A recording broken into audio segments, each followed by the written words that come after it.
ጤና ይስጥልኝ ክቡራንና ክቡራት የዩቲዩብ ቻናል ቤተሰቦች፣ ከቻናሌ ሰዓቱን አጫጭር መረጃ ይዤ ቀርቤያለሁ። እስከ ፍጻሜ አብራችሁን ቆዩ። ሀገር አቀፍ፣ አህጉር አቀፍና ዓለም አቀፍ አንኳር ዜናዎች ውስጥ ክቡራን አድማጮች መረጃ አሰናድተናል። በዚህ ሰዓት የመረጃ ጊዜ ከምታደምጧቸው መረጃዎች መካከል የተወደዳችሁ የቻናሌ ቤተሰቦች ነው ዘገባዎችን ከዚህ እንደሚከተለው ወደ እናንተ የምናደርስ ይሆናል። አድማጭ ተመልካቾቻችን ይመጣሉ ያልናቸው መረጃዎች ዋና ዋና ነጥቦችን በቅድሚያ ዜናዎቻችን ሰምታችሁ ላይክ፣ ሰብስክራይብ እና ሼር ያድርጉ። እስከዛሬ ላይክ፣ ሰብስክራይብ ላደረጋችሁ እንዲሁም ለምታደርጉኝ አድማጭ ተመልካቾች ልባዊ ምስጋና ይድረሳችሁ። የእናንተ አቅም ብርታት ይሆነኛልና አመሰግናለሁ። ዛሬ ኢትዮጵያውያን ከአንድ ጊዜ በላይ ወደ አውሮፓ ህብረት አባል ሀገራት ገብተው መውጣት የሚችሉበትን ቪዛም መልቲፕል ኢንትራንስ በእገዳው ተካቶ ነበረ። የዲፕሎማትና የመንግስት ሰራተኞች ባለስልጣናት ፓስፖርት ያላቸው ኢትዮጵያውያን ያለ ክፍያ ቪዛ እንዲያገኙ ተደርጎ ቆይቷል። አሁንስ በምን ደረጃ ላይ ይገኛሉ? በቻናላችን የምንለው ይኖራል። አብረን እንቆይ። ዛሬ የቤጂንግ ጉዞ ፑቲን ዘንድሮ ያደረጉት የመጀመሪያ የውጭ ሀገር ጉብኝት ነው። ከዓለም እየተገለለች ያለችው ሩሲያ ምን ያህል በቻይና ላይ ጥገኛ እንደሆነች የሚያሳይ ነው ተብሏል። ቻይና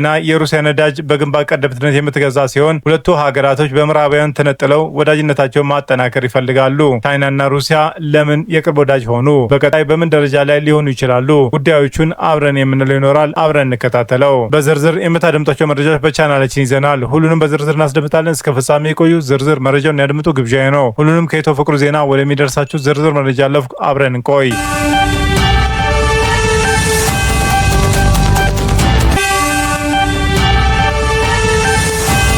በኢትዮጵያውያን ላይ የጣለውን የቪዛ ገደብ አነሳ።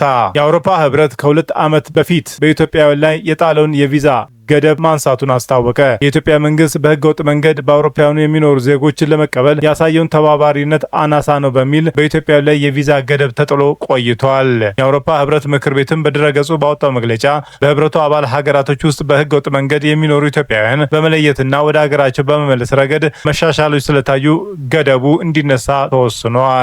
በአውሮፓ ሀገራት በህገወጥ መንገድ የሚኖሩ ስደተኞች አገሮቻቸው የማይቀበሏቸው ከሆነ ወይም ሀገራቱ ለመተባበር ፈቃደኛ ካልሆኑ የቪዛ እገዳን እንደ ጫና ማሳደሪያ መንገድ ይጠቀሙበታል። የአውሮፓ ህብረት ምክር ቤትም በአውሮፓ ህብረት ህግ ስር ያሉትን ለኢትዮጵያውያን ቪዛ ለመስጠት ይውል የነበረውን አሰራሮች ላይ ገደብ ማድረጉን ያስታወቀው ሚያዝያ 21 ቀን 2016 ዓ.ም ነበር። በአውሮፓ ሀገራት ውስጥ በህገወጥ መንገድ የሚኖሩ ኢትዮጵያውያን በመለየት የጉዞ ሰነድ በማዘጋጀት ወደ ኢትዮጵያ በመመለስ ረገድ ያለው አሰራር መሻሻሉን ምክር ቤቱ በዕለቱ ግንቦት 11 ቀን 2018 ዓ.ም ባወጣው መግለጫ አስታውቋል። ህብረቱ ከኢትዮጵያ ጋር ያለው ሁለንተናዊ ግንኙነት ማሻሻሉ ማሳየቱን ተጠቅሷል። የአውሮፓ ህብረት ጥሎት የነበረውን እገዳ ምክንያት የህብረቱ አባል ሀገራት ኢትዮጵያውያን የሚያቀርቧቸውን ማስረጃዎች መሰረት ቪዛ ሲጠይቁ የሚያስፈልጋቸውን ቅድመ ሁኔታዎች ማንሳት ዌይቪንግ ሪኳየርመንትስ አይችሉም። በተጨማሪ ኢትዮጵያውያን ቪዛ ለማግኘት የሚጠብቁት ጊዜ ከ15 የስራ ቀናት ወደ 45 የስራ ቀናት ከፍ እንዲልም ተወስኖ ነበር።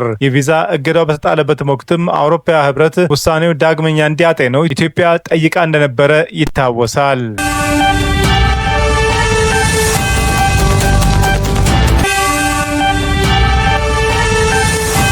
ሁለቱም ሀያላን ሀገራት በአሁን ጊዜ ህብረታቸውን አጠናክረዋል። የሩሲያው ፕሬዝዳንት ቭላዲሚር ፑቲን ከቻይናው ፕሬዝዳንት ዢ ፔጂንግ ጋር ተገናኝተዋል። የአሜሪካ ፕሬዝዳንት ዶናልድ ትራምፕም ቤጂንግን በጎበኙ በቀናት ልዩነት ፑቲን ይፋ የስራ ጉብኝት እያደረጉ ይገኛል። ፑቲን ከጂፒንግ ጋር ባደረጉት ውይይትም የቻይናና የሩሲያ ትስስር ከመቼውም በላይ መጠናከሩን ተናግረዋል። ሞስኮ በምዕራባውያን ማዕቀብ ቢጣልባትም ቤጂንግ ግን ፊቷን አላዞረችባትም። በዩክሬን ጦርነት ምክንያትም ሩሲያ ላይ የተጣሉ ማዕቀቦች ቢኖሩም ቻይና በጥንቃቄ ከሞስኮ ጋር ያላትን ግንኙነት አስቀጥላለች። የሁለቱ ሀገራት መሪዎችም ከሚወያዩባቸው ነጥቦች አንዱ የተፈጥሮ ጋዝ ማስተላለፊያ መስመር ዝርጋታ ይሆናል። የሩሲያው ጋዝፕሮም እና የቻይናው ናሽናል ፔትሮሊየም ኮርፖሬሽን በጥምረት ጋዝ ማስተላለፊያ መስመር ለመዘርጋት ስምምነት ላይ መድረሳቸው ተዘግበዋል። ሳይበር 2 የተባለ የነዳጅ ቧንቧ መስመር ለመገንባት ሲደረግ የነበረውን ንግግር መሀል ላይ ቢቋረጥም በስተመጨረሻ ስምምነቱ ተፈርሟል። ይህ መስመር ከተዘረጋ በሞንጎሊያ በኩል በ50 ቢሊዮን ኪዩቢክ ሜትር የሚጠጋ የሩሲያ ጋዝ ለቻይና ያደርሳል። በመካከለኛው ምስራቅ ጉዳዩን በተመለከተ ሁለቱ መሪዎች እንደሚነጋገሩም ይጠበቃል። የቻይናው ብሔራዊ ጣቢያ እንደዘገበውም ጂፒንግ የመካከለኛው ምስራቅ ጉዳይ ቁልፍ ነጥብ ላይ ደርሷል ብለዋል። ጦርነቱ በድጋሚ መጀመሩ ተቀባይነት የሌለው እንደሆነም የገለጹት ፕሬዝዳንቱ ሰላም ለማስፈን ባለ 4 ነጥብ ምክረ ሀሳብ ማቅረባቸው ተዘግበዋል። ፑቲን ጂፒንግ ውድ ጓደኛዬ ብለው መጥራታቸውን የሩሲያ ብሔራዊ ጣቢያ ሚዲያ ዘግቧል። ከዚህ ቀደምም ሁለቱ መሪዎች ጥብቅ ወዳጆች መሆናቸውን ሲናገሩ ቆይተዋል። አንድ ቀን እንኳን ሳንተያይ ብንቆይ 3 የበልግ ወቅቶች ሙሉ ያልተገናኘን ይመስለናል የሚለው የቻይና አባባል የሩሲያን ፕሬዝዳንት ሲጠቅሱም ተሰምተዋል። የሁለቱ ሀገራት ግንኙነትን በተለይም ባለፉት 25 ዓመታት መጠናከሩን ፑቲን ተናግረዋል። ሁለቱ ሀገራት የመልካም ጎረቤትነት ስምምነት ከተፈራረሙ 25 ዓመታት አስቆጥረዋል። ይህንን ታሳቢ በማድረግም ፑቲን ወደ ቤጂንግ ተጉዘዋል።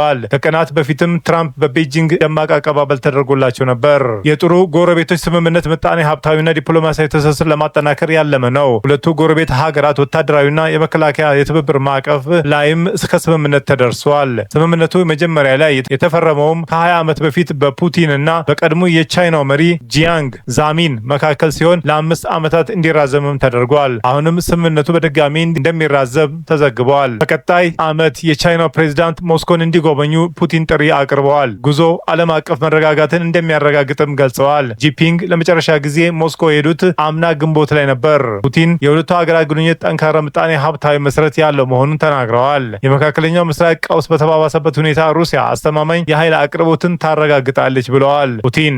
ጂፒንግ በበኩላቸው ከፑቲን ጋር ባደረጉት የመክፈቻ ውይይት ሁለቱ ሀገራት ለጋራ እድገት እንዲተባበሩ ጠይቀዋል። የመረጃ ምንጭ አስነብቧል።